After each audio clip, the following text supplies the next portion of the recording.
गंजाम जिल्लार अधिष्ठात्री देवी मां तारातारिणी चैत्र मेला आरंभ होइतबा बेले प्रथम पाली मंगलवार रे मां दर्शन निमंते लक्षाधिक श्रद्धालुंकर जनसमागम होइथिला।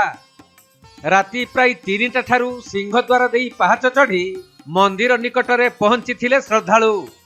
आउ प्रात 5टा समय रे महाकाली बेशरे मां को साजसज्जा कराई द्वार फिटा नीति अनुष्ठित होइथिला।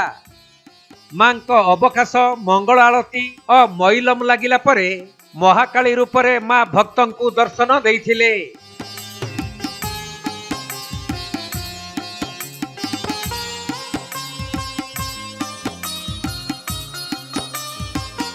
तबे मंगल आरती परे सर्वसाधारण दर्शन निमंते मां साहण मेला अनुष्ठित होइथिला। तेणु भक्त श्रद्धालु माने मां दर्शन निमंते धाड़ी बांधी आनंद उल्लासर सहित मंदिर को प्रवेश करिथिले।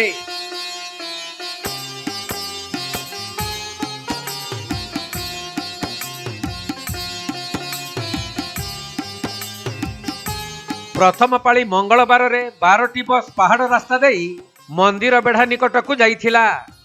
सेपटे भक्त माने 999 पहाच रास्ता पहाड़ रास्ता एवं रोपवे देई मां दर्शन निमंते जाइथिले। तबे यात्री मानकर जीवा आसीबा निमंते 30 टंका बस टिकेट रखा जाइछि। चलित थर 4टी स्थान रे मानसिक मुंडन निमंते व्यवस्था करा जाइतबा बेले खरा तातीरु रक्षा पाई भक्त मानक सकाशे छाउणी करा जाइछि। तबे चलित थर चैत्र पर्व रे प्रथम करी भक्त मानक निमंते अन्न यज्ञ एवं सप्तशती चंडी यज्ञ अनुष्ठित होइथिला। पूर्व राति तथा सोमवार दिन उपस्थित थिबा भक्त मानक पाई जिला प्रशासन पक्षरु भजन लोकनृत्य और भारत लीला प्रदर्शन आदि होइथिला।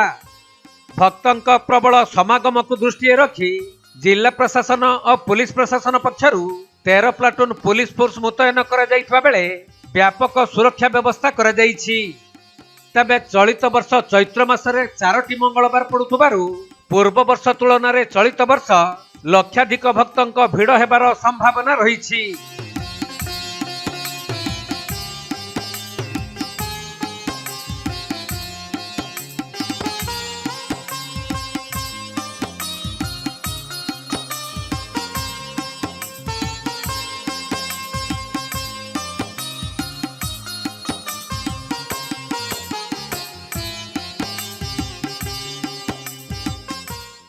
गंजाम जिल्लारू अजित कुमार पट्टनायक रिपोर्ट, कोणार्क लाइव।